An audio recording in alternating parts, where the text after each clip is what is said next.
Hey, Mark. Good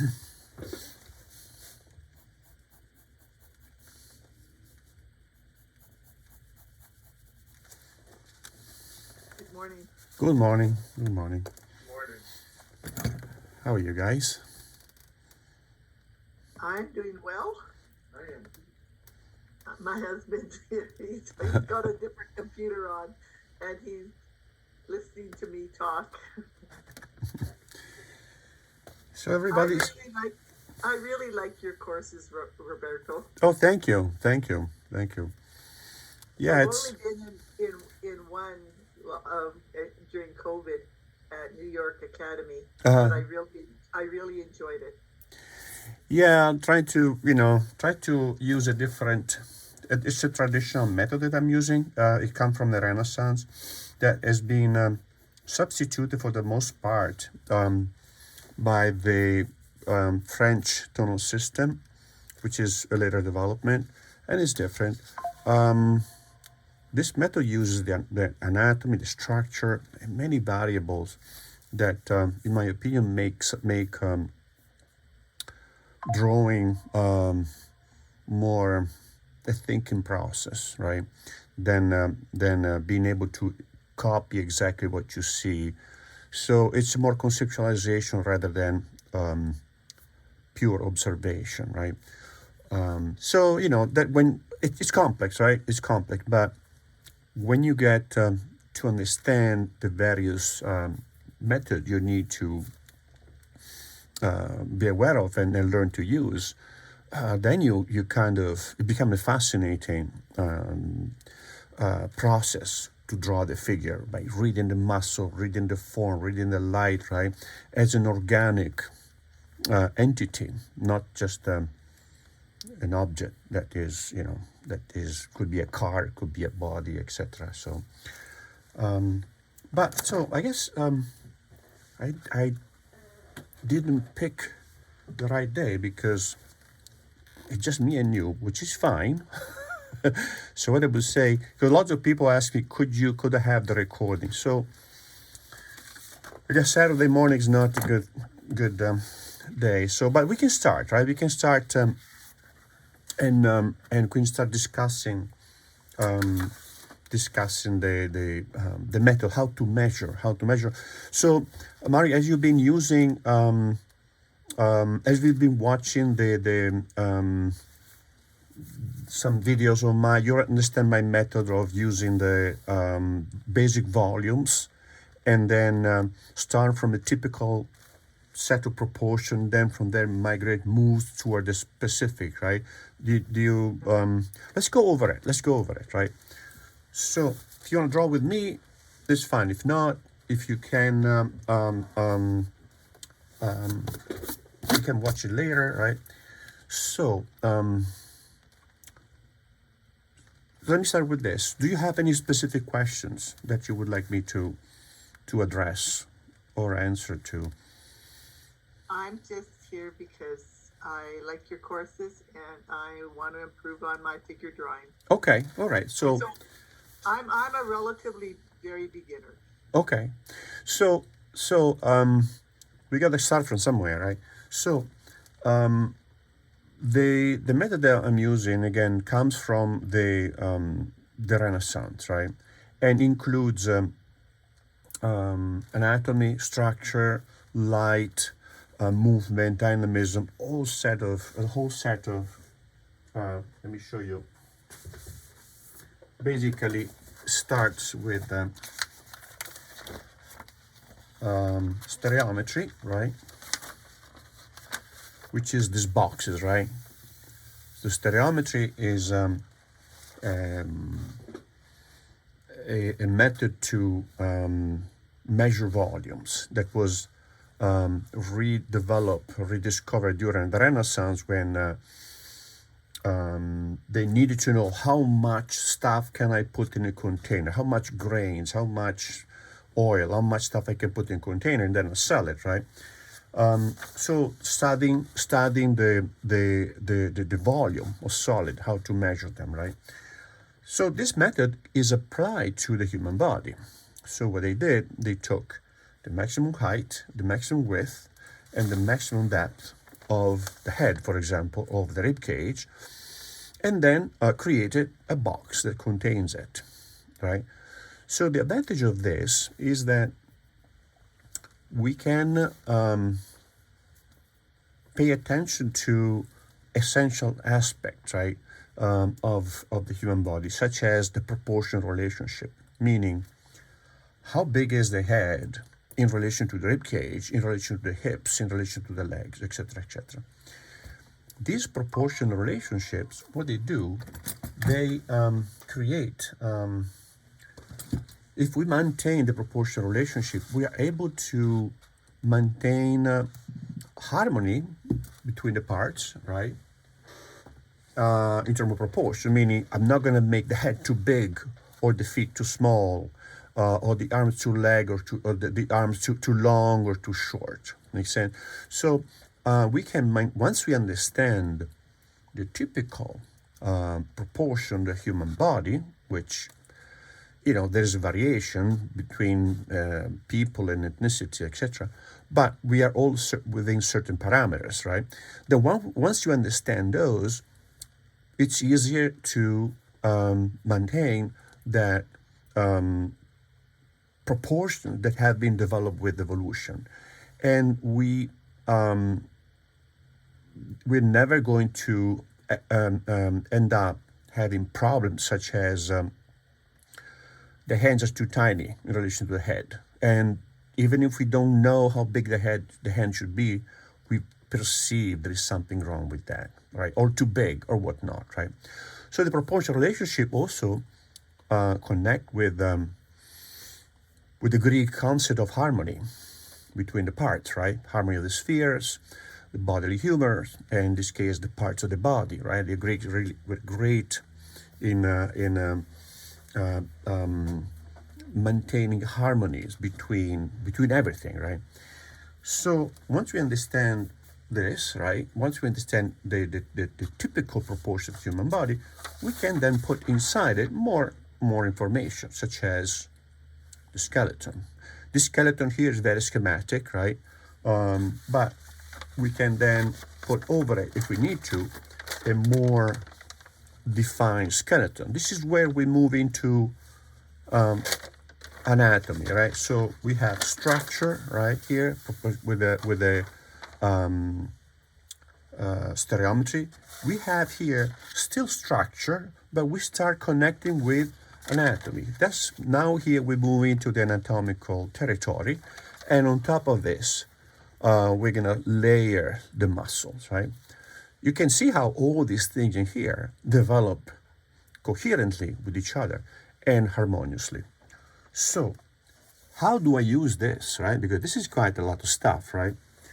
How do I use this? Right, I'm going to show you a few things. So, I'm going to block in here a very quick rendering of the proportional relationship, right? Of the body rendered as basic volume. Instead of using the boxes that I showed you before, right? I'm gonna use already stereometric rendering a little bit more rounder, right? So because they are closer to the human form, right? Now we draw an oval, upside down egg, right? Like this. And what this gives me is the unit of measure. Once I establish the head, I give the head the value of 1. Everything else that I'm going to draw now is going to be either a multiple, a fraction, or the same as 1, the head, right? So the head is my ruler now, right? So now, once I know that, I can take, actually, a few students ask me, what is that you're using, right? This tool here. So this tool here is a navel divider. I use it in classroom for when I do big demos, right? Live demos. So it's very useful. But it's also useful when I do the videos like this, because by measuring like this, I don't put my big fat hand over here, which you don't see what I'm drawing, right? But you see this. This is much clearer, right? Normally, when I draw the copy the model, I do not use this. This is just for clarifying, showing better what I do, right? All right. So now we use we're going to use the set of proportion 1 to 7.5, right? Meaning the head will fit in the body 7.5 times. Let me see if it fits here first. Like 1, 2, 3, 4, 5, 6, 7, just barely, just barely. All right. So 7.5, right? 1, 2, 3, 4, 5, 6.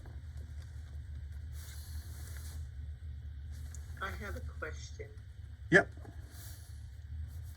When you're working with the live model, do you use then just an object like your pencil as you're measuring, like with the Yes, straight arm? yes, yes, exactly, exactly. I do this. So when I draw the model, I measure the head, right?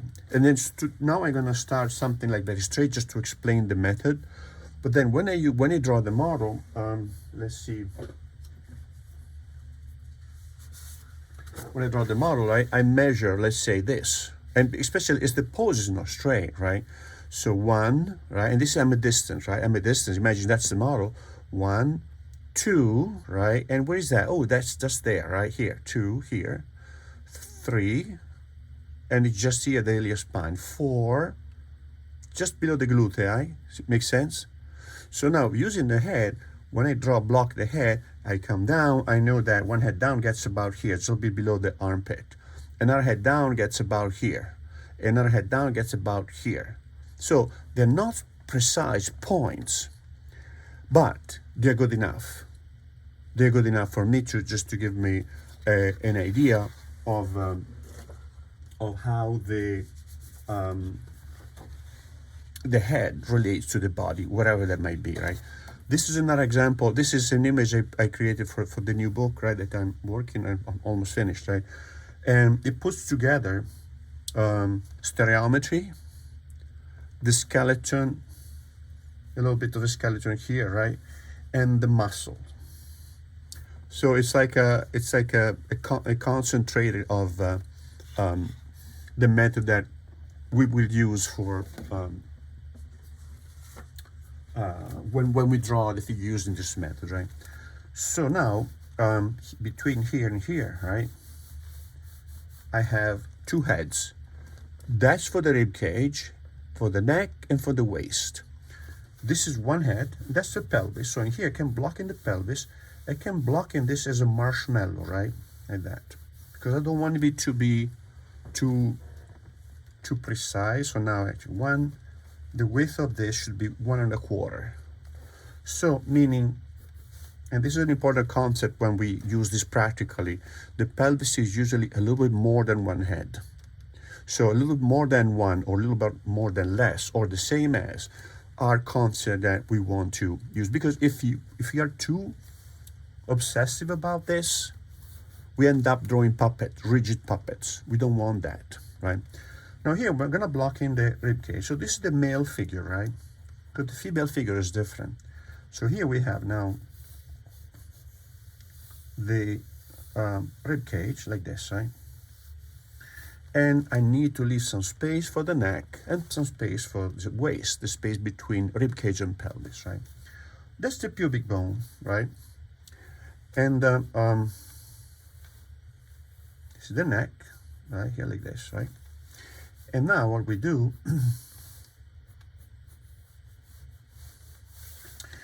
we block in the legs, right? So the legs start from the bottom of the pelvis here, right? I measure from the bottom of the pelvis 1.5 heads here, and that's where the knees are. So now from here, I go down like this, right? And so I have, let's say, an upside down egg, an upright egg, a marshmallow, carrots, right? Meaning, let's think about something that is not as intimidating as stereometry. Just the name of that makes people cringe, right? Stereometry. I thought I was going to do a drawing class, right? So then from here, from the knees down to the ground, this is 7.5. we're going to have the lower legs here like this, right? 1/3 of the head is the height of the feet. So this is our figure, right? I can block in, and then I'm going to show you quickly how to use this, right? When you draw the figure in the classroom, right? But first we need to know the proportion of the various parts. So now, let me show you.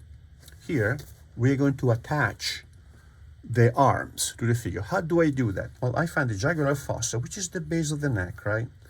Jugular fossa is this point here, at the base of the neck, right? It's called sternal-jugular fossa, right? I draw a line like this, that's the clavicle, and below this line here, I can put the head or the humeri and attach the volume of the upper arm, right, like this.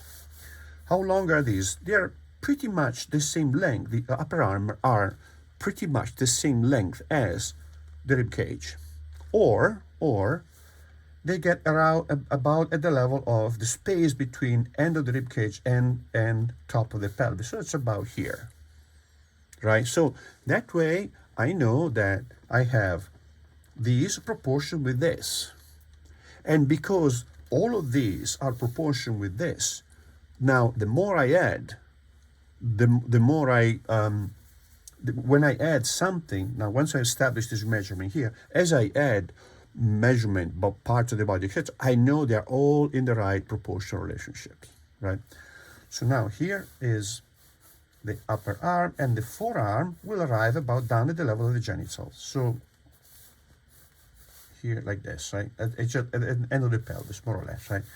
So the one thing that you want to make sure when we draw the limbs, right, the segment of the limbs, is that and then let me draw the hand, and then I get into that, right? So this is bigger than this. This is bigger than this, always. So there is a shortening of the segment of the limbs as they move away from the center. That is true for the arms, and it's true for the legs. So think of a branch, the branch of a tree, right? The segment of the branch that gets shorter and shorter as they move away from the trunk. It's the same thing. It's physics, right? So now here, but you're going to say, wait a second, but you said this is 1.5, and that's 2. But the thing is this, when we get more and more in detail, we see that the leg does not start here. The hips are here, halfway in the pelvis. So find the pelvis, that's the leg. This is now 2 heads. And this is not 2 because it's lower leg plus foot. So this is 1 2/3, and this is 1/3. So 2, 1 2/3, 1/3. So you see how we maintain the very easily this proportion between the parts of the figure, right? Without really having to rely solely on observation and imitation. So imitation is fine to become good at drawing things by imitating them, but it's a passive way of drawing, right? So you see something, you copy the best you can. If you understand your subject, especially the human form, you interpret it, you can act on it, or you can capture it much more easily and much more quickly, right? If you know its anatomical structure characteristic. Now, how do I use this? Let me show you in the classroom, right? In the classroom, you have now in front of the model, and you know that this is the axial skeleton, head, rib cage, and sacrum, but for convenience, I also include the whole pelvis to the axial skeleton, right? Although anatomically is not correct. But because these are 3 big volumes, axial skeleton, because there's an axis that connects them, which is the spine. These, the arm and the leg, are the appendicular skeleton, appended to. So, the midpoint of the figure is at the pubic bone, more or less, meaning this upper half is very similar to the lower half. So usually the legs tend to be a little bit longer, but that's fine. It's easier for me to block in the two, the same measurement, and then when I get into the specifics of the model, I make the legs longer, right? Or shorter, because they could be shorter. So let's see how I use this, right? So first I can block in the appendicular skeleton, because it's the bigger mass, right? It's a bigger volume. If the rib cage moves, everything else has to move, because it's heavy. I like to start with the rib cage. If I don't want to start with the arm, I want to start to the big mass and I gradually attach to it the rest, because this gives me to think proportional relationships are easier to control if I start with this, right?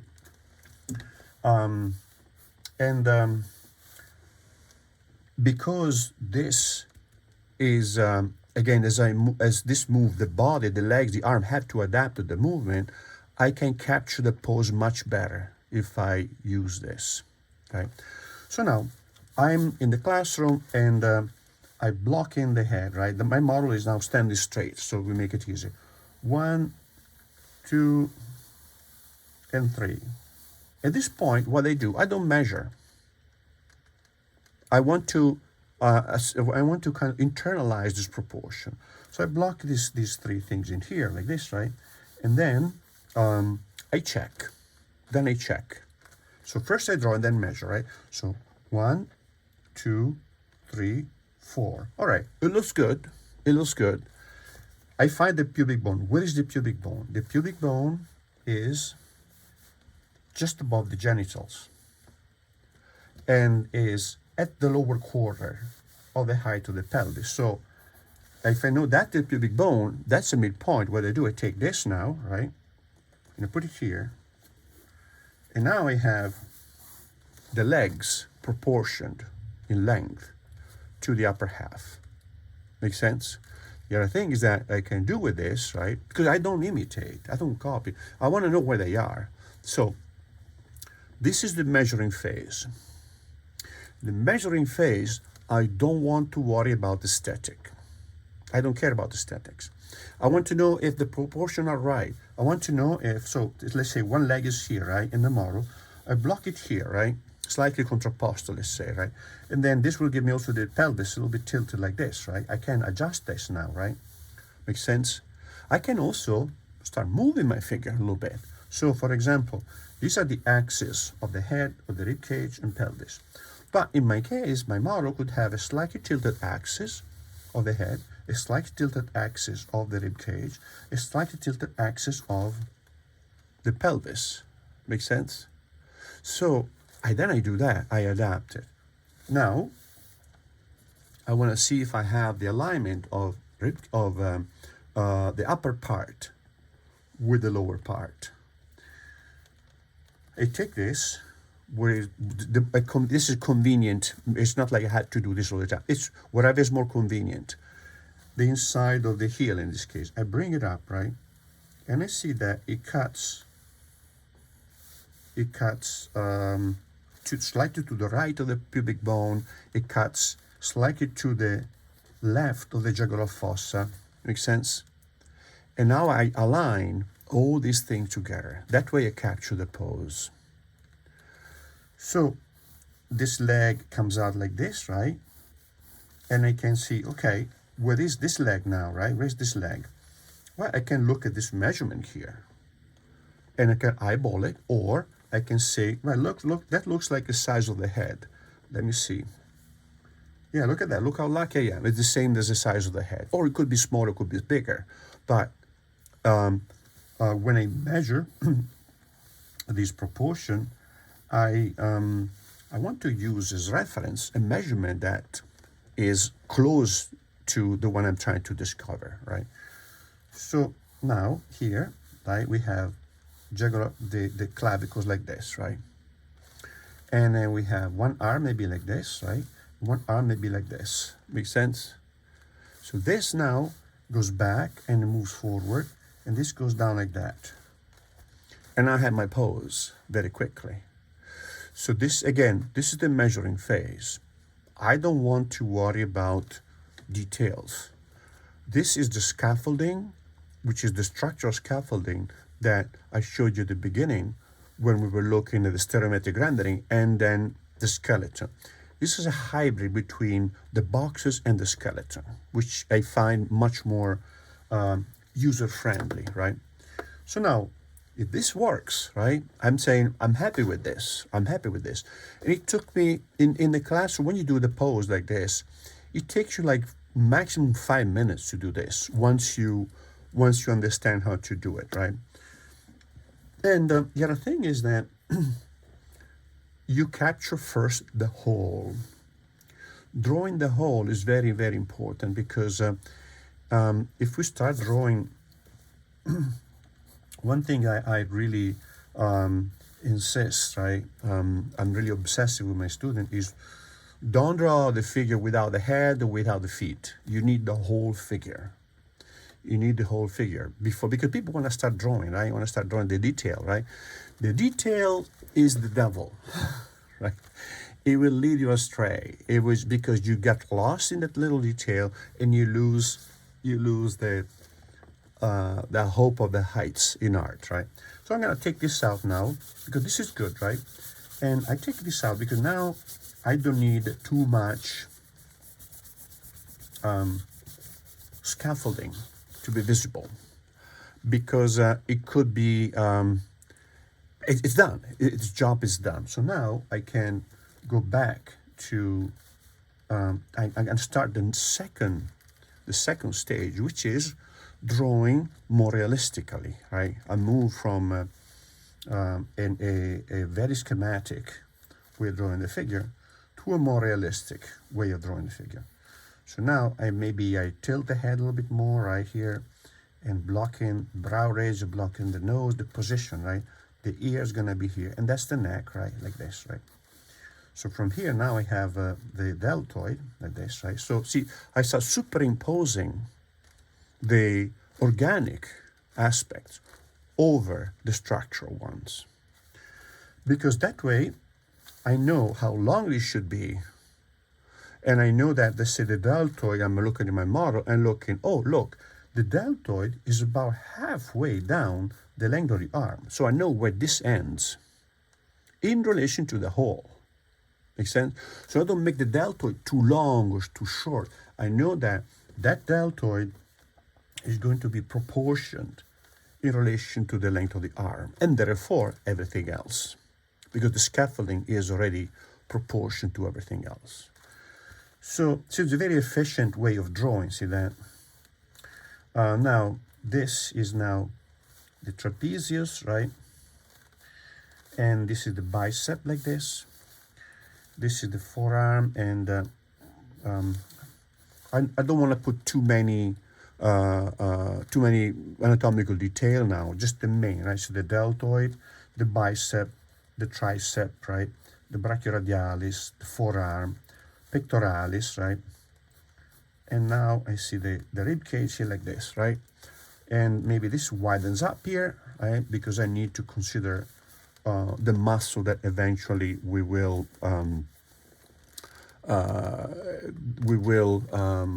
become acquainted with, right? So now from here I have now the costal arch, right? So this is the end of the rib cage, right? In the figure, when we see the change of angle here, from here to here, right? That's the end of the rib cage. Why do I want to know it?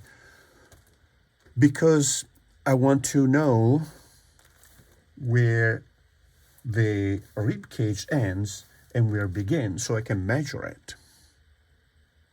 So this one is, these are the landmarks, right? The landmarks are skeleton. We have skeletal landmarks and soft landmarks. The skeleton landmarks are point spots where you can touch the skeleton. You sometimes see it. The bump that we have here, right? The iliac crest in here.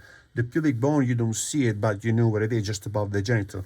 That is a landmark that we see. This one we see. The clavicle we see. That's the skeleton, right? So if I have access to those, I can reconstruct the skeleton, and I can measure it, I can position it properly. Now here I have the costal arch like this, right? And that is going to be the linea alba that divides their abs in two. This is going to be the abs, right? The navel is usually a little bit below the end of the rib cage here, right? And it's at the level of the top of the pelvis. From here, I have now the iliac crest, right? Inguinal ligament, right? All these names are kind of funny, right? Latin, but inguinal. You can remember linguini if you want, and then for linguini, inguinal, right?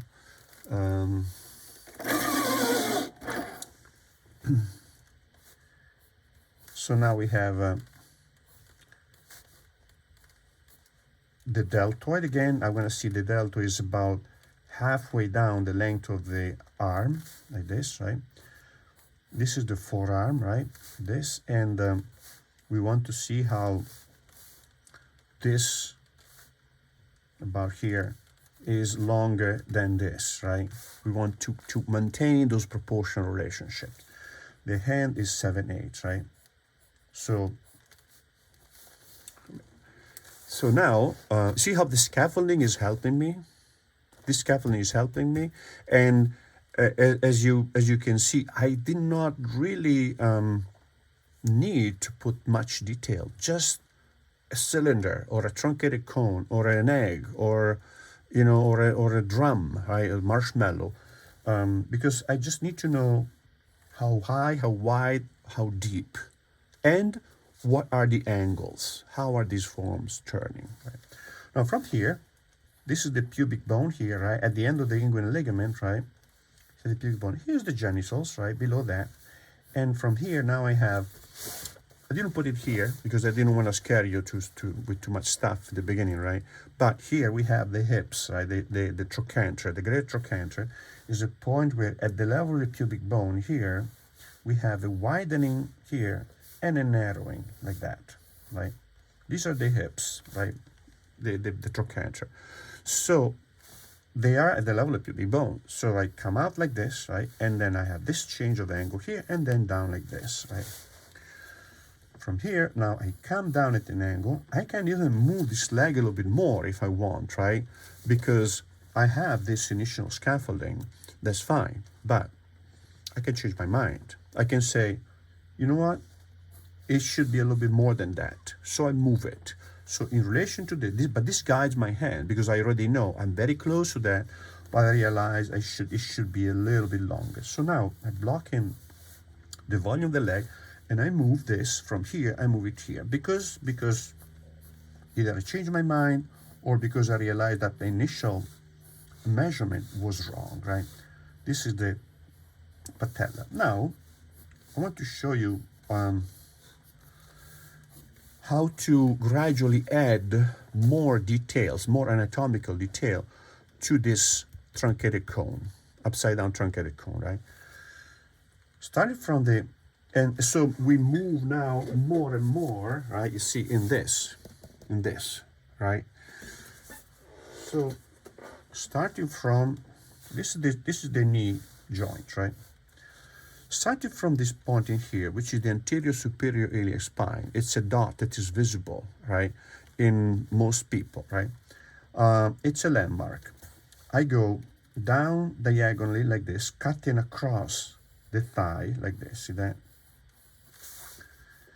That is the line of the sartorius. Sartorius is the longest muscle. Let me show you here, right?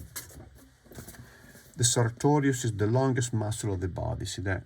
And it goes on this inside and comes forward to the tibia, like this.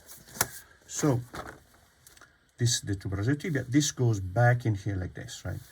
Now I have divided, by simply doing this, I have divided the thigh in two major muscular groups, quadricep and adductors. And they have specific forms, they have specific volume, right? So I want to be able, so now here inside the thigh, this become now a little bit more rounded like this, right? From here now, I go down like this disappear behind that, and from here I come in like this. This is now the quadricep. So when I block in the quadricep, I go from here down like this with a line, very thin line, and along this line here that connects a spot just below the iliac spine from here to here, I draw the rectus femoris. And now, as I draw this, I also found the vastus medialis and the vastus lateralis, tensofacialis. So now I find the muscle of the leg very quickly without having to copy them because I understand the topography, where they are. So here, from this line here, which is where the sartorial ends, I keep going this way, and that's the shin. So let me draw one thing, right? I want to draw it blue. Here. So this is another way of remembering parts of the body, muscle, harmonies, flows. From here to here to here, I have a line of flow. See that? Like that.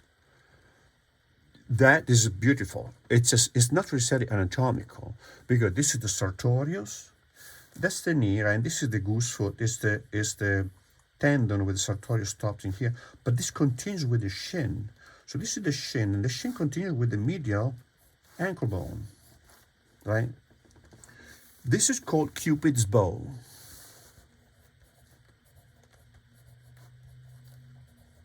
Cupid's bow. Isn't that nice? Cupid's bow, right? It's a great way of connecting parts of the body aesthetically and remembering them much more easily. Because if we dissect the body, we break it down in parts, but we risk to have now, when we put it back together to draw, we risk to have this part to be very mechanical, right? If we discover these flows, right, these lines of flows, this connection, we also capture the anatomy, we also capture the aesthetic, the inherent aesthetic of the human body, right? So now, like this, from here, right, go out like this, right, and then the knee is going to be here. If the knee is slightly on the margin, it means that the leg is slightly turned. The knee in the front, the leg is facing me, but with the knee is here on the margin, it means that the leg is slightly rotated outward. And now here I have the volume of the calves, and then the shin, like this. And this is the foot. Same thing from here to here, down, down like that. Makes sense? So that's how you would develop the structural and anatomical characteristic of the figure. Now, do you have to do this when you draw the model? No, this is for learning. This is for learning, right? So when you draw, you're going to be much more pragmatic, much more loose. So again, if I draw these, I block in 1, right, 2, and 3, right, and then maybe 4 like that, right, and maybe 5 like that, right. But I had to be careful to maintain the proportional relationship, right. So if I have a figure, right, if I have a figure, let me see here like this, right, a figure that is standing, I can maintain this proportional relationship, right? 1, 2, 3, 4, 7.5, right? Even when it's slightly tilted, there's gonna be a little bit of variation, right? So let me show you the proportional relationship, right, of the various parts of the body with the head, and then we see how we can then apply it to a figure that is more in movement. So one head down, I take the head, right, and I have the nipples here. One head down is the nipples. 2 heads down, 1, 2, is the navel. So this is 2, right? 1 head down, this is 2 head down. 3 head downs, right, is the bottom of the pelvis. Makes sense? So actually it would be the forehead, like 1, 2, 3, 4, right? Four heads. So these are the typical proportion that we use in art. They're not used. They're not. They don't mean anything in anatomy for physician for anatomy. So, but to us, they mean that these proportion can give me a scaffolding that is typical, and I can adapt to this typical, the specific model. For example, in my model, I do this, but I see that one head down, I don't have the nipples. The nipples are a little bit higher, and I put them a little bit higher. Make sense? I go down, and I see, oh, the navel is not here, it's a little bit high, and I put it higher. The pubic bone is here, it's higher, so it's here. So I move everything up. Or in some cases, a couple of things, the nipple might be here, but this could be higher, this could be lower, whatnot. So, but overall, the variation of the position of these landmarks is going to be fairly small. It's going to be fairly small. That's why I can block this typically and then adapt it. And I go very close to the model, very, very precise. So, but when I have a figure that is like this, right? All right, I look at this and say, okay, this is now my model, and you can see now draw. This is measuring phase, right?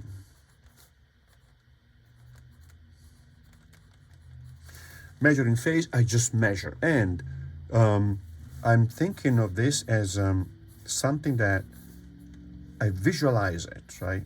I visualize, once I visualize it, I can say, oh, no, this should be a little bit more to the left, more to the right, meaning I keep this very fluid, right? Very fluid. It's my searching phase, right? Measuring, searching, right?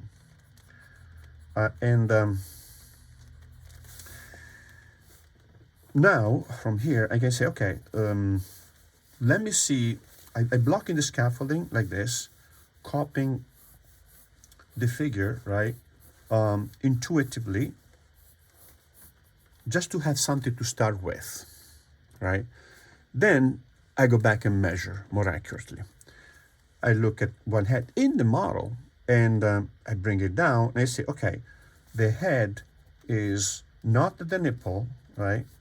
Is at the level of the sternum. Why is that? Because maybe I'm looking down like this, right? I'm not looking at, the angle of view changes the proportion. Then another head down is at the pubic bone. So I have 1, 2, 3 at the pubic bone. And this should be the fourth with the pose, standing up, right? But it's not, because the pelvis is tilted, right? I'm looking down like this, so all the proportions change. Now, if I look at my model, and if I have these alignment positioned properly, then I'm good to go. It makes sense? So and now I'm not starting with the scaffolding, I'm starting with blocking the head, right? I could do this too, block the head, and then I measure in the model what do I have one head down, and I look at that, and I have the sternum here. So now I know where to block in the rib cage. The sternum is here, right? End of the sternum. What do I have another head down? I have the pubic bone, but the pubic bone is past the head. See that? It's past the head. So I know how to align that. And now I'm blocking the pelvis here like this, because I have aligned that properly, where it is. And then I attach the legs. I attach the arms, right? And then once the scaffolding is done, like this, right? I can start with a more realistic rendering of the figure. So I want to show you a drawing from my first book.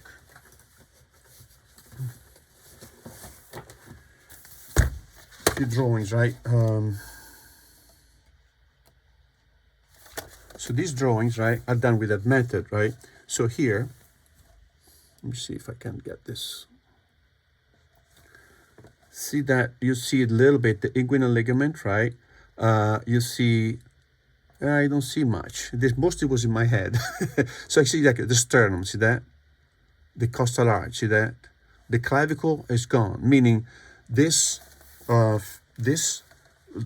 phase can be the measuring here. See that the head, this is an oval, right?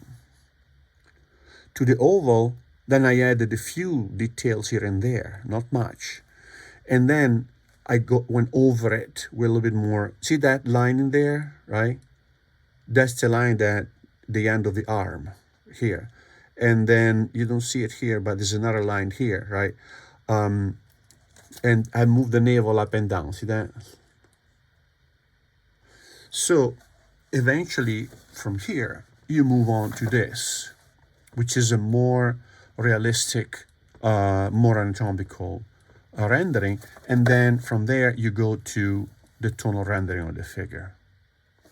So let me see if I have another one here.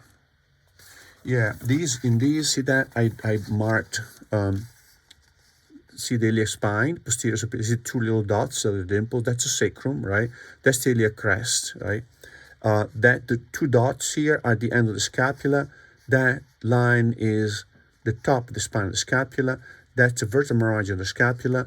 They're still there, visible, but light, very light, right? And these are already being kind of softened up by the tonal rendering. So, but that's a scaffolding. I'm sorry, some anatomical detail over the scaffolding, right? So, let's see if I have more.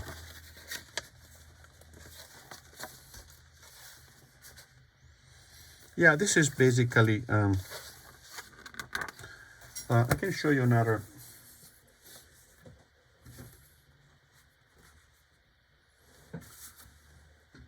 This also shows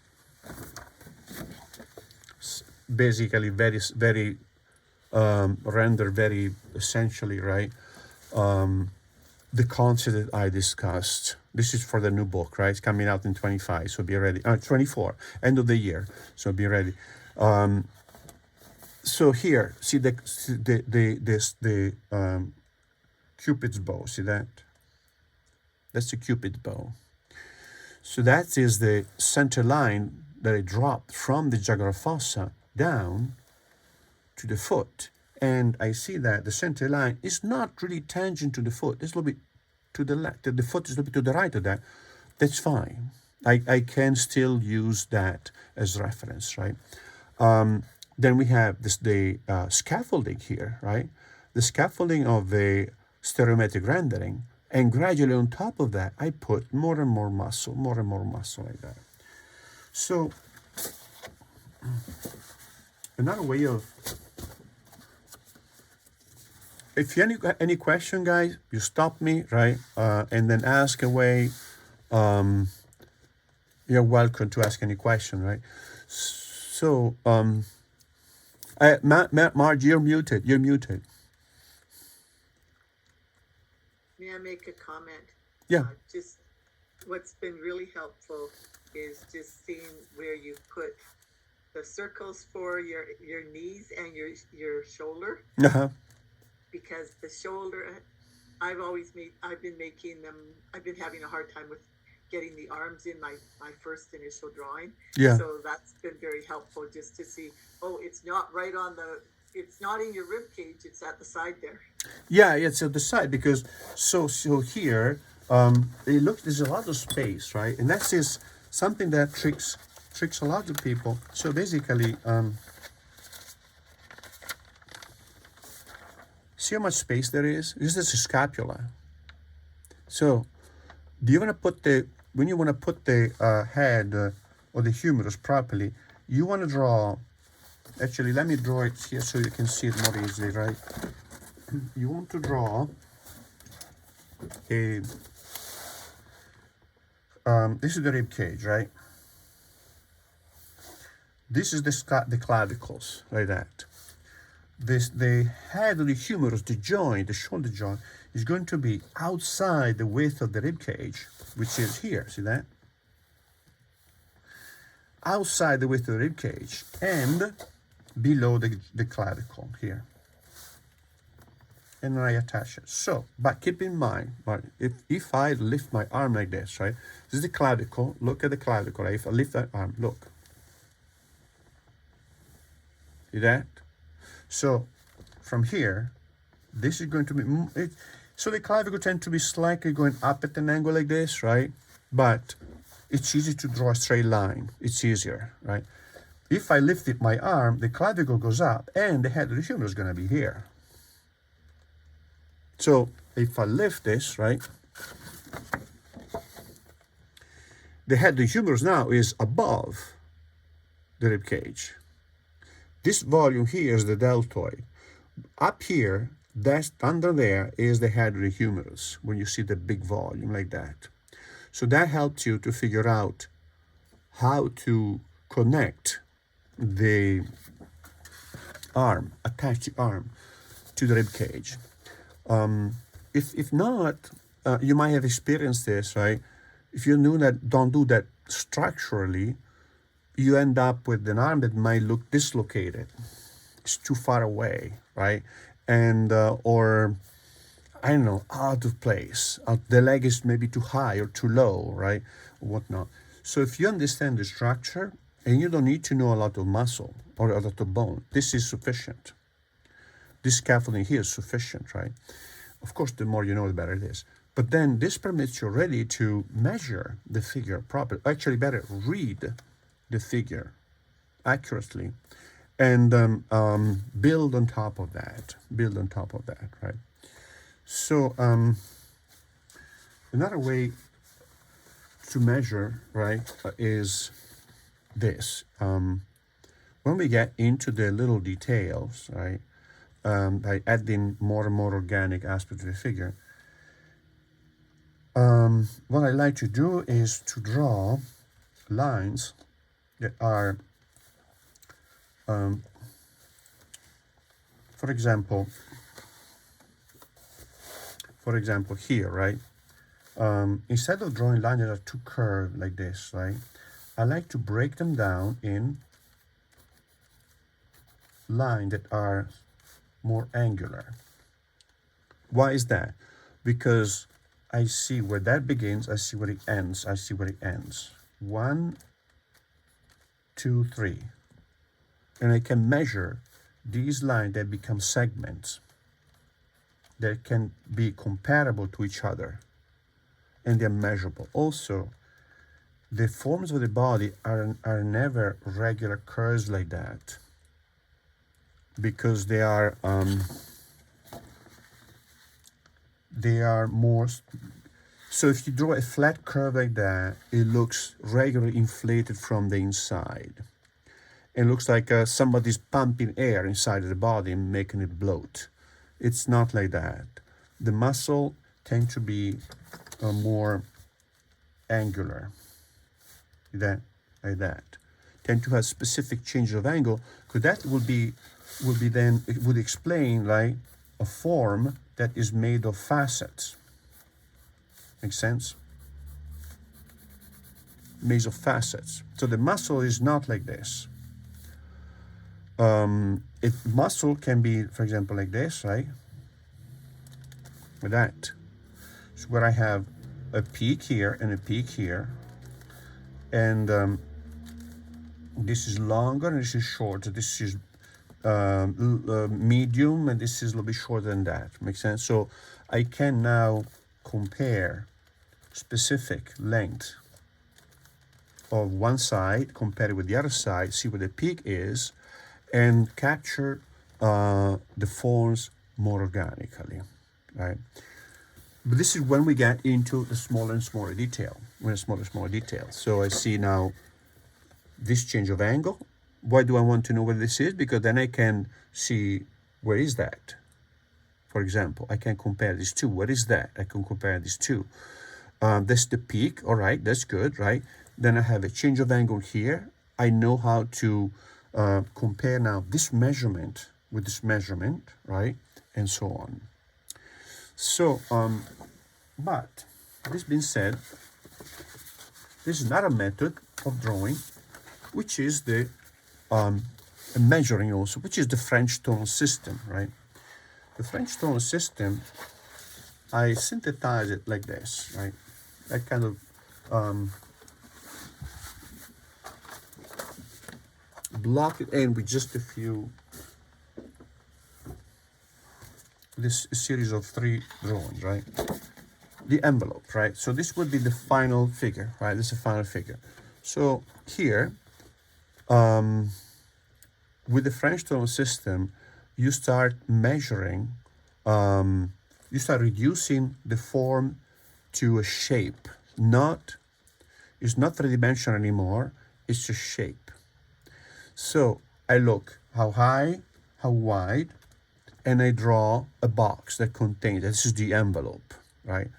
Then, little by little, I'm going to start carving out more and more detail. For example, I see that that's the head right here. This is this side here, right? And this is this side here.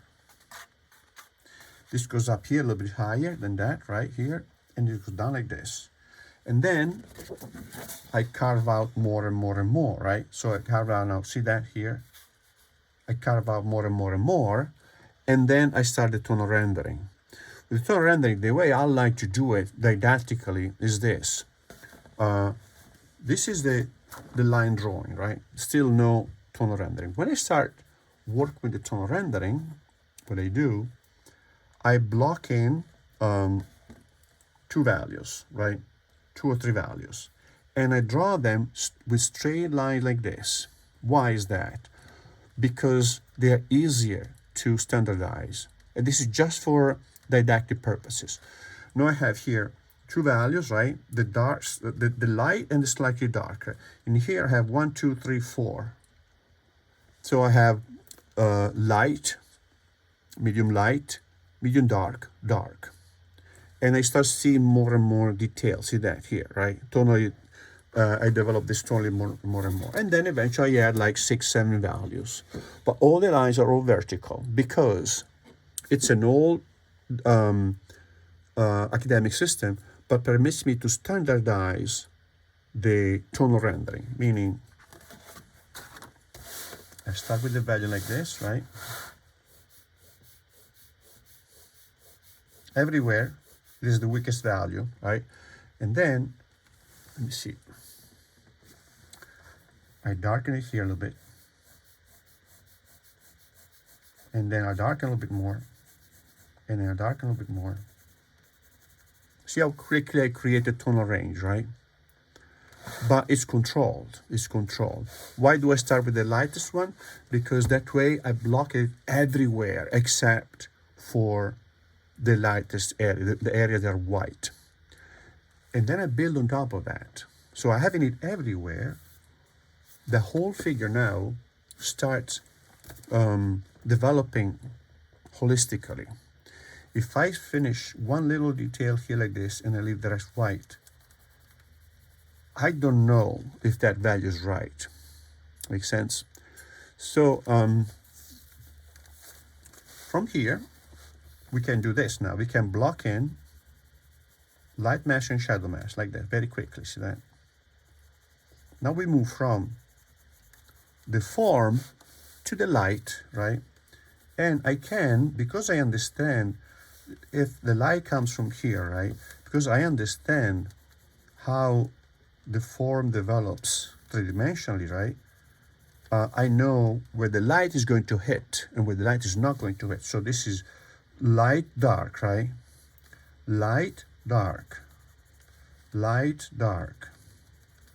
This kind of turn a little bit more. So maybe this part is going to be a little bit darker here, right? Maybe I have a little bit of a light here, and then this is dark because it's behind, right? But maybe this is going to catch some light. This is not going to catch any light, right?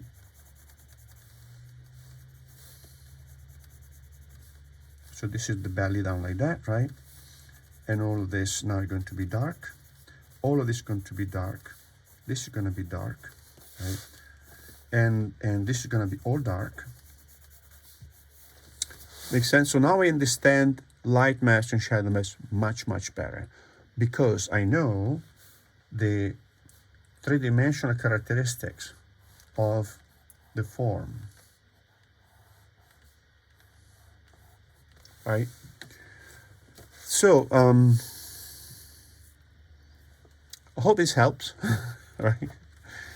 I hope this helped. Do you have any question, guys? That looks good. Thanks. And even just knowing how you just did the light and dark was good.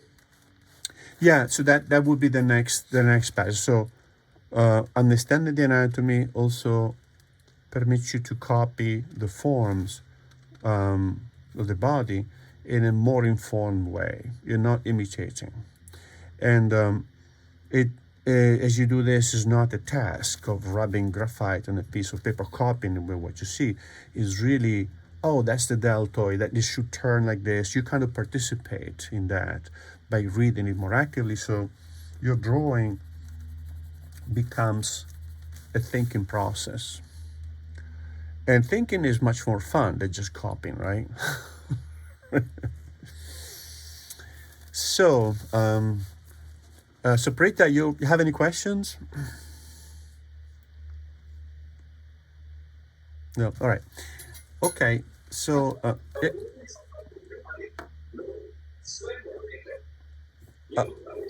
oh, you're very. I'm sorry. Your line is very distorted. I, No, no, no questions.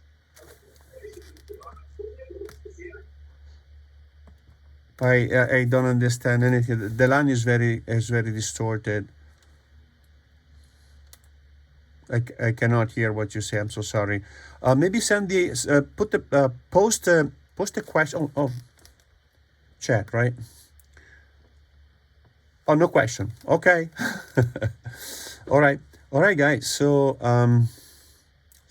good. So see you next month. Maybe next month we do the French tone system a little bit, right? How to measure, etc. Right, with the French tone system. Okay. Thank you very much. You're welcome. Bye bye. Thank you. You're welcome.